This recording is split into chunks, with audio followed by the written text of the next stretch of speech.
Hello students, position, displacement and distance के बाद हम लोग नेक्स्ट टॉपिक स्टडी करेंगे average speed and average velocity.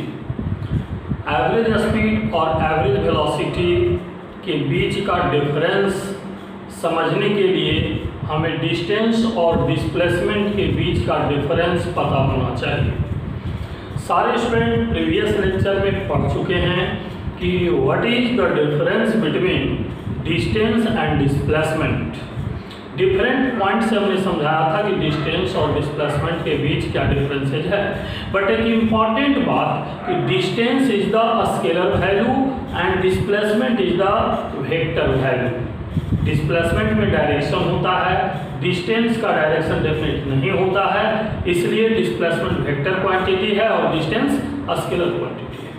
ठीक उसी तरीके से एवरेज स्पीड स्केलर क्वांटिटी है और एवरेज वेलोसिटी वेक्टर क्वांटिटी है। डेफिनेशन की अगर बात करें, इसका एक टेबल इस तरीके से हम लोग बना लें।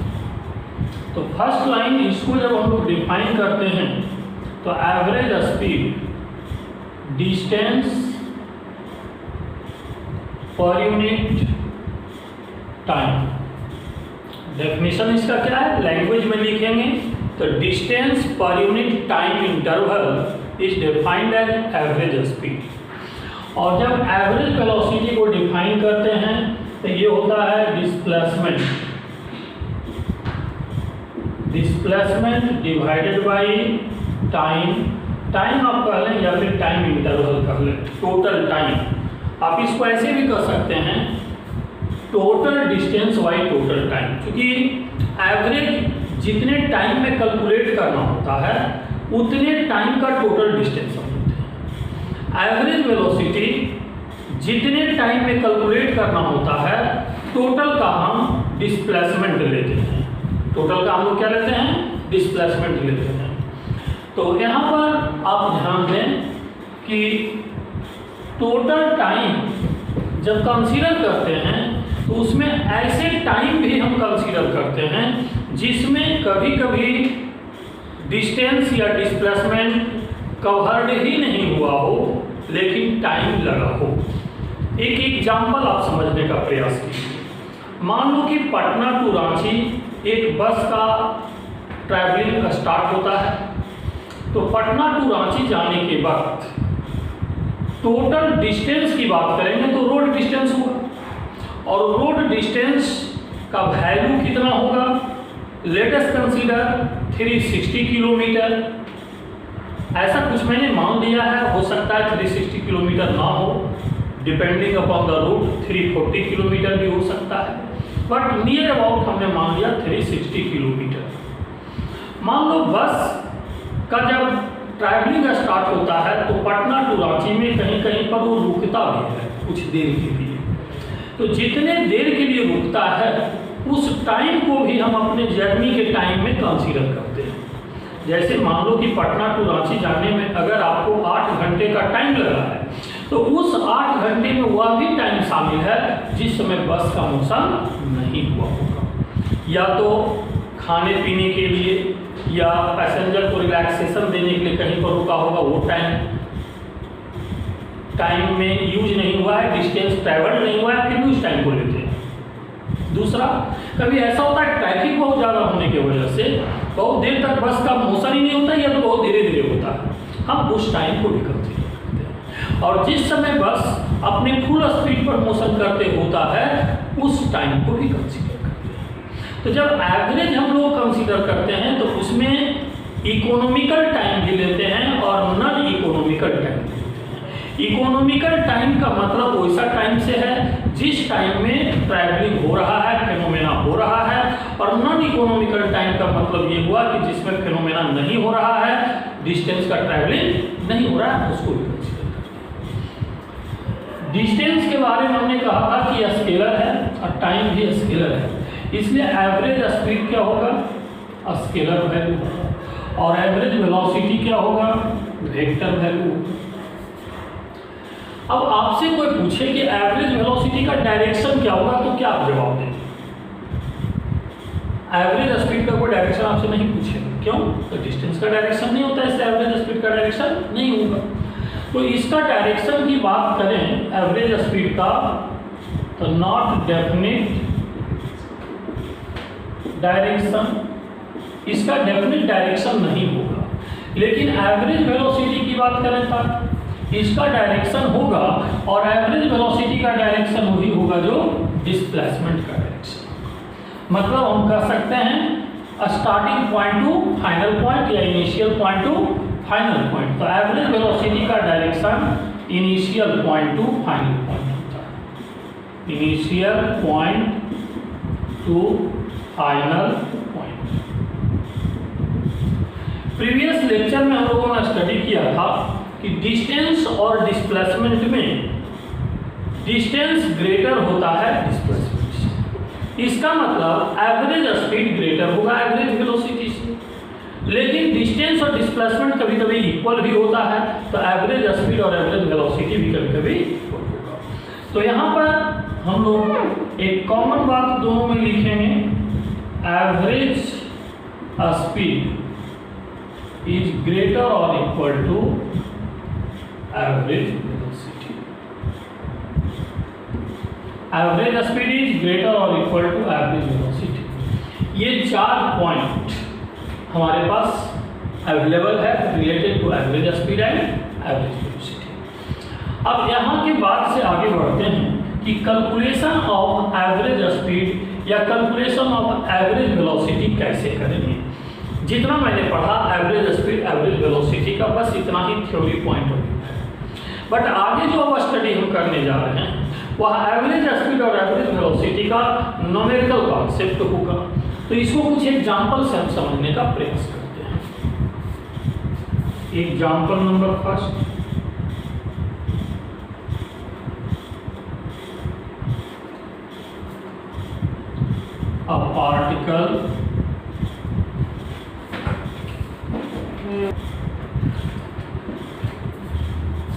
a particle starts with constant velocity v1, travels distance x and next distance y on the same straight line with constant velocity v2.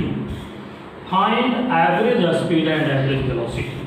Board पर जो प्रॉब्लम लिखा हुआ है इसके लैंग्वेज को आप भी अच्छे से पढ़ें, अपने नोटबुक में नोट कर लें, और उसके बाद इसके सॉल्यूशन डिस्कशन को आप अच्छे से समझने का प्रयास करें।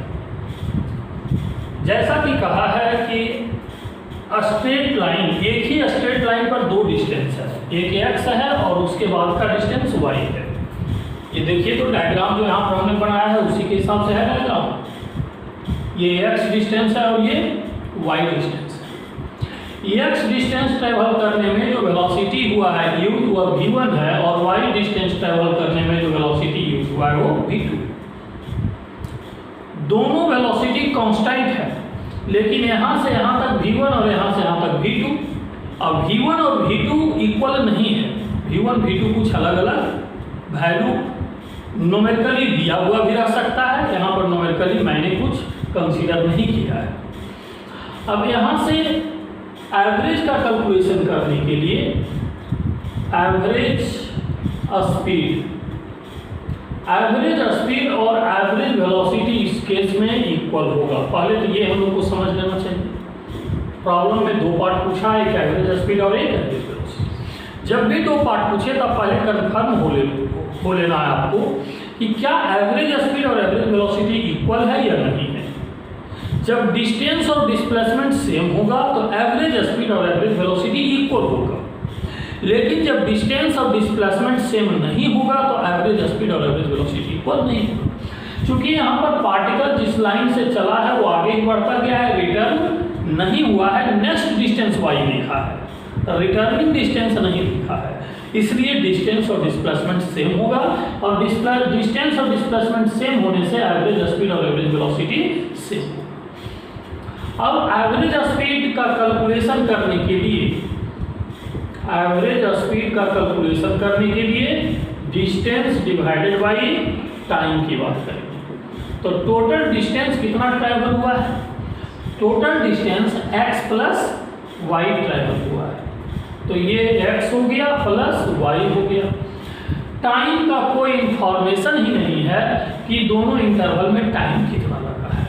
हम लोग अपने तरफ से कंसीडर करते हैं कि a से b तक का टाइम t1 है और b से c तक का टाइम t2 है, बट ना तो हमें t1 मालूम है और ना तो हमें t2 मालूम है। t1 प्लस t2 आंसर हमारा ये नहीं होगा। प्रॉब्लम में x दिया हुआ है, प्रॉब्लम में y दिया हुआ है, बट प्रॉब्लम में t1 नहीं दिया हुआ है, प्रॉब्लम में t2 नहीं दिया हुआ है। तो अब पहला काम हमारा क्या रह गया, 9 x equal to v1 into t1। जब वेलोसिटी कांस्टेंट होता है, स्पीड कांस्टेंट होता है, तो आप 9th क्लास से ही पढ़ते आ रहे हैं, distance equal to speed into time या speed equal to distance by time. तो x का वैल्यू इतना हो गया, तो यहाँ से t1 equal to x by v1 हो जाएगा।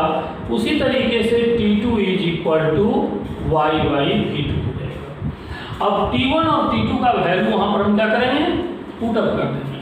तो वैल्यू जब पुटअप करेंगे तो average speed equal to x plus y, तो x प्लस वाई रखने दें आप, क्योंकि प्रॉब्लम में x भी दिया हुआ है और y भी दिया हुआ है, t1 नहीं दिया हुआ है, t2 नहीं दिया हुआ है, तो t1 और t2 का वैल्यू पुट कर देते हैं।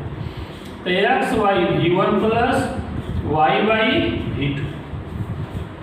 अब यहाँ से आप देखें कि x प्लस y और x by v1 plus y by v2, यही हमारा आंसर हो जाएगा। प्रॉब्लम में x भी दिया हुआ था, y भी दिया हुआ था, v1 भी दिया हुआ था, v2 भी दिया हुआ था, लेकिन t1 t2 नहीं दिया हुआ था, यही हमारा आंसर हो जाएगा। अब इसी न्यूमेरिकल को और कैसे चेंज किया जा सकता है। अब मान लो कि इसमें x और y का वैल्यू कुछ अलग अलग दिया हुआ है, लेकिन इसी का स्पेशल केस हम देखें, if x is equal to y, जितना पहला डिस्टेंस है उतना ही अगर अगला डिस्टेंस हो। ये फॉर्मूला का पैटर्न याद रखें, आपकी मर्जी, न याद रखें तो जस्ट इतना मैंने पहली बार समझाया है, अगली बार से इतने समझने की जरूरत नहीं है। टोटल डिस्टेंस टाइम को direct x by v1 plus y upon v2 से लिख सकते हैं। ये अगर एक वेरी वेरी इंपॉर्टेंट रिजल्ट माने तो अगला रिजल्ट इसी से डायरेक्ट डिराइव होगा। कैसे, x और y अगर इक्वल कर दिया जाए, लेट हमने d ले लिया, जब दोनों वैल्यू इक्वल है तो कुछ भी इक्वल वैल्यू आप ले लो। हमने d ले लिया, आप l ले लो, आप z ले लो, जो मर्जी लेना है ले लो। अब x और y की जगह पर d पुट कर दो, तो अब देखो तो एवरेज स्पीड का वैल्यू क्या हो जाएगा। तो यहाँ से एवरेज स्पीड जब कैलकुलेट करेंगे तो x के बदले d, y के बदले d divided by d by v1 plus d by v2। अब यहाँ पर जो कॉमन होता है लेकर कैंसल आउट कर लें, 2d d by v1 plus d by v2, d को कॉमन ले लें, एलसीएम लेंगे तो 2 1 by v1 plus 1 by v2। This value is equal to 2 v1 v2 divided by v1 plus v2।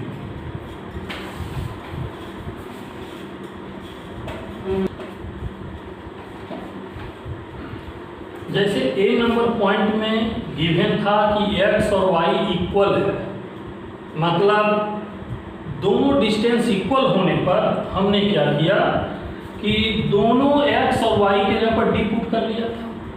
अब क्वेश्चन को fraction के टर्म में कभी कभी देता है, जैसे दिया हुआ रहेगा कि पहला डिस्टेंस जो है टोटल का 1/5 1/5 of total distance and y equal to 4/5 of total distance. ये बात ध्यान देना, जब भी फ्रैक्शन देगा ना तो दोनों का एडिशन 1 होना चाहिए। 1/5 प्लस 4/5 दोनों को ऐड करेंगे तो 1 होगा। ऐसे केस में हम क्या करेंगे कि टोटल डिस्टेंस का वैल्यू हम कुछ कंसीडर कर लेंगे। जैसे हमने डी मान दिया। तो इस प्रॉब्लम में क्या दिया हुआ है, total distance upon 5 x equal to d upon 5, y equal to 4/5 into d. तो x भी हमें पता हो गया और y भी पता हो गया, where d is total distance. तो एवरेज स्पीड इक्वल टू जो फॉर्मूला हमने डिराइव किया था x plus y x y v1 plus y y v2। अब क्या करेंगे, x के जगह पर dy5 रखेंगे, y के जगह पर 4/5d रखेंगे। उसके बाद x y v1 dy5 v1 plus 4/5 dy v2। हमने क्या किया, x और y का वैल्यू पुट कर दिया। पुट करने के बाद जो रिजल्ट है सामने आप देखिए, d ये दोनों का एडिशन d हो गया, dy5 यहाँ भी है, dy5 यहाँ भी कॉमन कर लिया, v2 प्लस 4 v1 हो गया, और नीचे में ये एलसीएम वैल्यू v1 v2 है। अब ये 5 v1 v2 ऊपर चला जाएगा, d से d कैंसल आउट हो जाएगा, तो 5 v1 v2 divided by v2 plus 4 v1 ये हमारा आंसर हो जाएगा।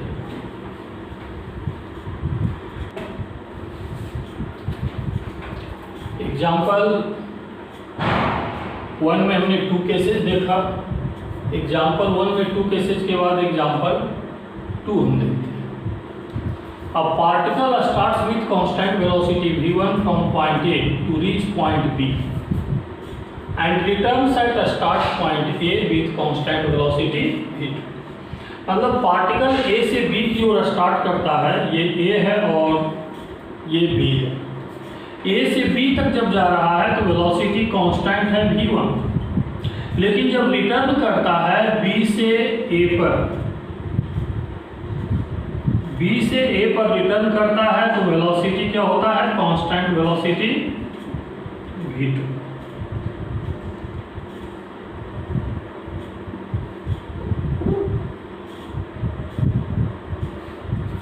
अब ये v1 एंड v2, तो v1 जाने का वेलोसिटी है और v2 आने वाला वेलोसिटी, लेकिन पार्टिकल A से B पर रीच किया और B से रिटर्न हुआ है स्टार्ट पॉइंट पर। इसका मतलब जितना जाने में डिस्टेंस ट्रेवल किया है उतना ही आने में किया है। अगर जाने का डिस्टेंस x है तो आने का भी डिस्टेंस x ही होगा। या कह सकते हो कि ये x का वैल्यू d है तो ये भी x का वैल्यू d है। या फिर और जैसे पहले डिस्कशन में एक डिस्टेंस को x लिया था, दूसरे डिस्टेंस को y, तो अगर इसको आप x लेते हैं तो x का वैल्यू d मान लें, तो यहाँ पर y का वैल्यू d हो।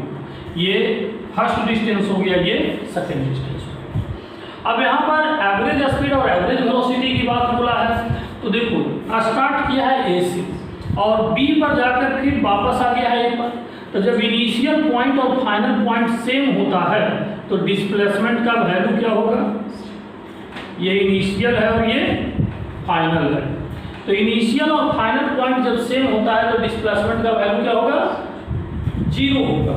तो एवरेज वेलोसिटी 0 हो जाएगा। तो यहाँ पर एवरेज वेलोसिटी का आंसर हम क्या करेंगे, डिस्प्लेसमेंट बाई टाइम। डिस्प्लेसमेंट 0 है इसलिए 0 by time t equal to 0, average velocity 0। इसका मतलब हमें एवरेज स्पीड ही कैलकुलेट करना रह गया है। क्या कैलकुलेट करना रह गया है, एवरेज स्पीड। तो एवरेज स्पीड के लिए टोटल डिस्टेंस चाहिए, तो एवरेज स्पीड का कैलकुलेशन जैसे हम किए थे, x plus y divided by x y v1 plus y by v2। अब यहाँ से आप देखें कि x भी d है और y भी d है, तो इसको आप पुटअप कर दें तो d plus d y dy v1 plus dy v2। तो ये क्या हो जाएगा, एलसीएम ले लेंगे तो ये 2d divided by d 1 by v1 plus 1 by v2। Then d से d कैंसल आउट हो गया, 2v1 v2 divided by v1 plus v2। This is average velocity.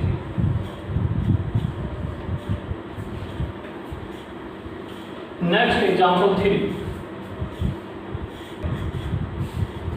Example number 3, a particle starts from point A, a particle starts from point A with constant speed v, reaches the diametrically opposite point along circumference of semicircle of radius r। ए से कोई particle start किया है, circumference के long चला है और diametrically opposite point पर पहुंचा है। तो ये इसका डायमीटर हो गया। पार्टिकल इस लाइन पर आया ही नहीं है, पार्टिकल का पाथ ये है, एक्चुअल पाथ ये है, और एक्चुअल पाथ का जो लेंथ होता है वही डिस्टेंस होता है।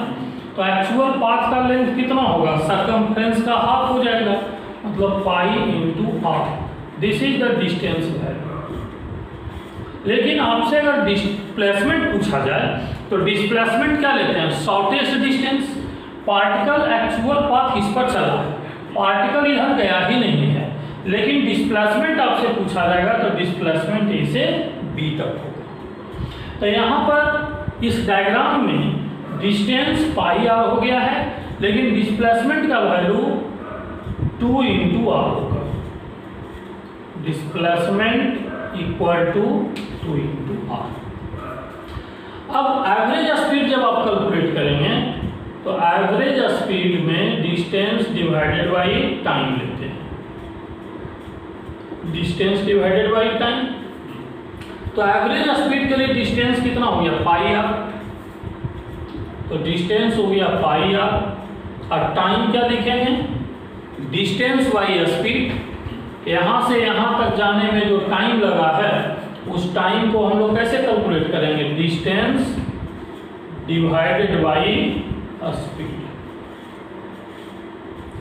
तो डिस्टेंस डिवाइडेड बाई स्पीड, तो ये हो गया पाई आर, और डिस्टेंस का वैल्यू भी क्या हो गया, पाई आर, और डिवाइडेड बाई स्पीड भी है, तो पाई आर कैंसल आउट हो गया। तो इसका मतलब क्या है कि जब कांस्टेंट स्पीड से कोई पार्टिकल चलता है तो उसका एवरेज स्पीड और कांस्टेंट स्पीड सेम होगा। तो यहाँ पर average speed equal to its constant speed. तो यहाँ पर हम लोग लिखेंगे आंसर के लिए average speed is equal to constant speed. जो कांस्टेंट स्पीड था वही इसका एवरेज स्पीड। लेकिन जब डिस्प्लेसमेंट कैलकुलेट करेंगे तब क्या होगा, डिस्प्लेसमेंट तो 2r होगा। तो एवरेज वेलोसिटी में हम लोग डिस्प्लेसमेंट का यूज करते हैं। तो ये डिस्प्लेसमेंट हो गया और डिवाइडेड बाई टाइम हो गया। तो डिस्प्लेसमेंट जब यूज करेंगे तो 2r, लेकिन टाइम जब यूज करेंगे तब टाइम यहाँ से यहाँ तक, पार्टिकल इधर गया ही नहीं है, पार्टिकल गया है इधर। ये बात अलग है कि यहाँ से यहाँ तक जाने में ये डिस्प्लेसमेंट हुआ है, तो जो टाइम इस पाथ पर लगा है वही टाइम हम डिस्प्लेसमेंट के लिए लेंगे। ये बात आप लोग को समझ में आ रहा है। यहाँ पर स्टूडेंट को कंफ्यूजन भी होता है।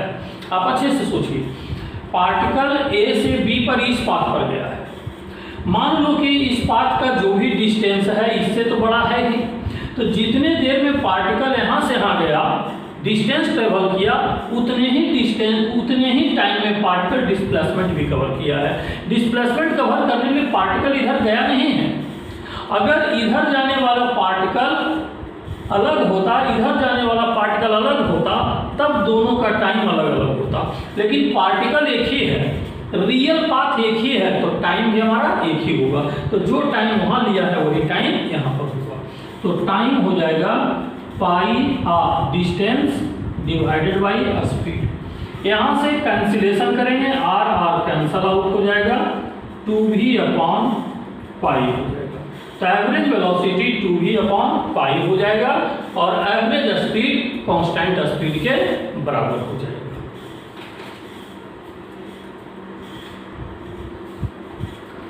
Example number 4, 2 particles start from same point. 2 particle एक ही पॉइंट से स्टार्ट करता है, but one moves with constant speed v1 along the circumference and other moves with constant velocity v2 along the diameter। जब diameter और circumference की बात किया जा रहा है तो पाथ क्या होगा, निश्चित रूप से सर्कुलर होगा। अब आपके दिमाग में आ रहा होगा ये कंप्लीट सर्कल है या हाफ सर्कल है, प्रॉब्लम में तो ये लिखा नहीं है। इसका मतलब कंप्लीट सर्कल लीजिए आपकी मर्जी, हाफ सर्कल लीजिए आपकी मर्जी, उसका जरूरत साइज सोचने में नहीं पड़ेगा। क्यों? तो आगे लिखा है both particles reach the diametrically opposite point, दोनों पार्टिकल डायमेट्रिकली अपोजिट पॉइंट पर पहुंचता है। आप ऐसे इमेजिन कीजिए कि अगर ये कंप्लीट सर्कल भी लेते हैं तो सेम पॉइंट से स्टार्ट किया, मान लो ये एक सेम पॉइंट ए है, बट जो सर्कमफ्रेंस के अलोंग चला वह पार्टिकल फर्स्ट हो गया, v1 स्पीड हो जाएगा, और जो डायमीटर के अलोंग चला वो पार्टिकल सेकेंड हो गया और वह v2 के वेलोसिटी से चल रहा है। ध्यान दीजिएगा फर्स्ट पार्टिकल के लिए लिखा है कांस्टेंट स्पीड, इसलिए कि फर्स्ट पार्टिकल डिस्टेंस ट्रेवल कर रहा है और जिस पाथ पर चल रहा है यहाँ पर हर जगह इसका डायरेक्शन बदल रहा है, इसलिए फर्स्ट पार्टिकल के लिए वेलोसिटी का डायरेक्शन बदल रहा है, मैग्नीट्यूड कांस्टेंट रहेगा, इसलिए स्पीड कांस्टेंट है, वेलोसिटी इसका कांस्टेंट नहीं है। क्योंकि जब वेलोसिटी बोलते हैं तो उसमें मैग्नीट्यूड भी होता है और डायरेक्शन भी होता है, लेकिन जब स्पीड बोलते हैं तो उसमें केवल मैग्नीट्यूड होता है। तो यहाँ पर कांस्टेंट स्पीड होने का मतलब है कि मैग्नीट्यूड इसका बदल नहीं रहा है, डायरेक्शन तो हर पॉइंट पर बदलेगा ही क्योंकि पाथ इसका स्ट्रेट नहीं है। लेकिन v2 को लिखा है कांस्टेंट वेलोसिटी, इसका क्या मतलब है? इसका मतलब क्या है, जब डायमीटर के अलोंग चलेगा कि स्ट्रेट लाइन पाथ है, तो जब स्ट्रेट लाइन पर चलेगा तो इसका डायरेक्शन भी वेलोसिटी का नहीं बदलेगा, तो डायरेक्शन भी कांस्टेंट है और मैग्नीट्यूड भी कांस्टेंट है, इसलिए कांस्टेंट वेलोसिटी होगी और ये कांस्टेंट स्पीड होगी। कैलकुलेट क्या करना है, डायमीटर का वैल्यू तो दिया नहीं, ये तो क्लियर है कि पूरे सर्कल से हमको कोई लेना देना है ही नहीं, क्योंकि यहाँ से चला और डायमेट्रिकली अपोजिट पॉइंट पर दोनों पहुंचा है, मतलब ये भी यहाँ पहुंचा है, ये भी यहाँ पहुंचा है। मान लो कि यहाँ पर ए पॉइंट स्टार्टिंग है और बी पॉइंट फाइनल है, तो यहाँ पर ए से चला एक पार्टिकल का नाम 1 दे दो और दूसरे पार्टिकल का नाम 2 दे दो, उसी के अकॉर्डिंग v1 एंड v2 दे दिया है।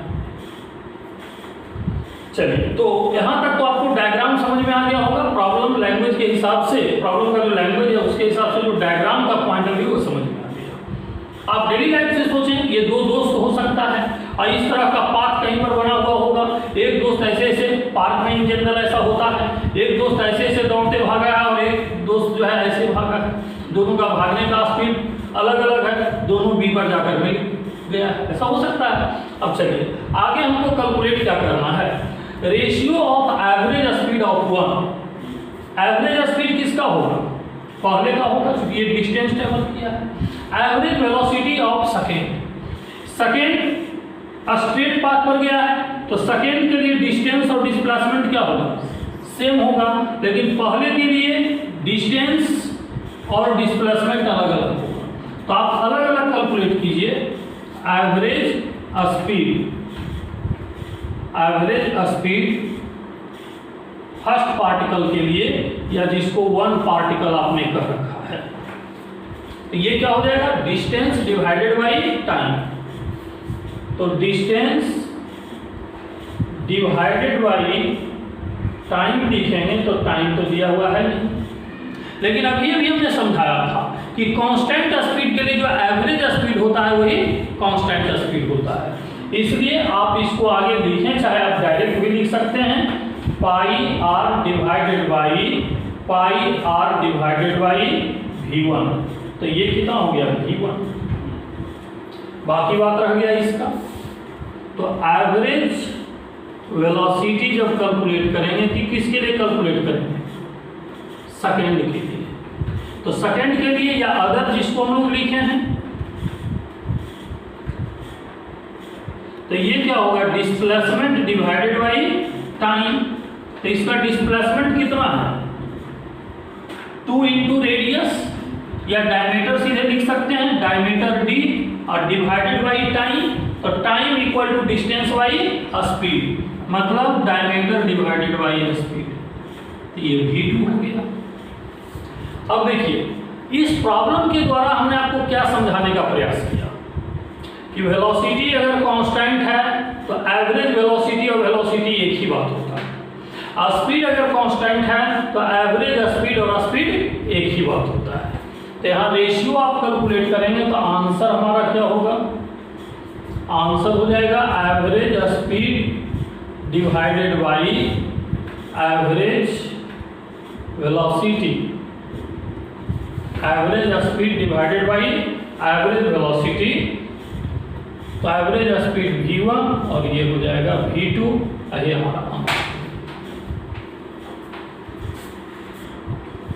Next example 5, a particle travels some distance with constant velocity v1 and it travels next distance with constant velocity v2. If time interval for both distances are same, दोनों distance के लिए अगर time interval same है, then find average speed और average velocity. देखिए इस problem में क्या कहा है कि पार्टिकल ए से बी पर गया है, कुछ डिस्टेंस ट्रेवल किया है, कितना किया है पता नहीं है, एक्स ले लेते हैं। फिर बी से सी पर गया है, फिर कुछ डिस्टेंस ट्रेवल किया है, कितना किया है पता नहीं है, वाई। देखो दोनों डिस्टेंस इक्वल नहीं है, कितना है ये भी नहीं लिखा, लेकिन एक कंडीशन दिया है कि ये जब चला है वेलोसिटी v1 है और ये जब चला है वेलोसिटी v2।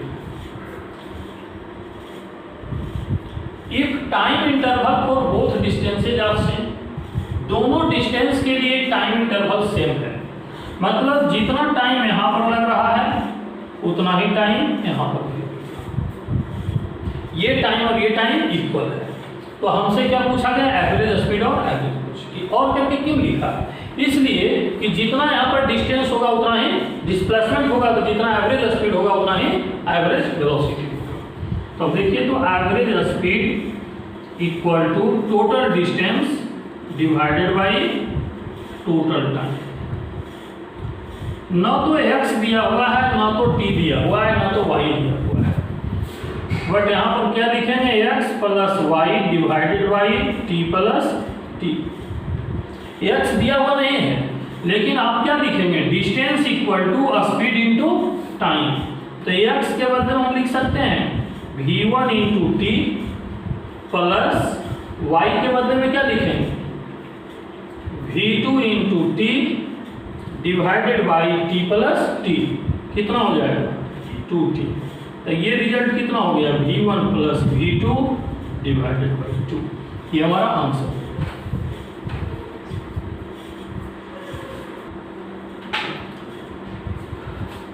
आप लोग के लिए होमवर्क दिया गया है 6, 7, 8 नंबर 5 न्यूमेरिकल हमने सॉल्व किया है, तो आप लोग का भी ड्यूटी बनता है उस 5 को अच्छे से आप सीखिए। और ये तीनों अगर आप खुद से कर लेते हैं तो इस बात का प्रूफ है कि आपने पहले 5 एग्जाम्पल को अच्छे से सीखा है। 6 नंबर प्रॉब्लम का लैंग्वेज पढ़िए, प्रॉब्लम कैलकुलेट कीजिए, आंसर दिया हुआ है। 7 नंबर में भी लैंग्वेज पढ़िए, कैलकुलेशन के बाद जो आंसर आता है चेक कर लीजिए, आंसर दिया हुआ है। इसके बाद 8 नंबर प्रॉब्लम जो बोर्ड पर लिखा हुआ है, इसके लैंग्वेज को आप नोट कीजिए, प्रॉब्लम को पढ़िए, सेमी सर्कल के कॉन्सेप्ट पर दिया हुआ है। 3 प्रॉब्लम 3 अलग अलग कॉन्सेप्ट पर है, और 5 एग्जाम्पल जो बताएं 5 एग्जाम्पल में बेसिक 3 टाइप का ही कॉन्सेप्ट है। तो इसका भी बाद में आंसर दिया हुआ है, कैलकुलेशन के बाद चेक कीजिए आपका आंसर राइट आ रहा है या नहीं। अगर कोई दिक्कत होता है तो डाउट डिस्कशन में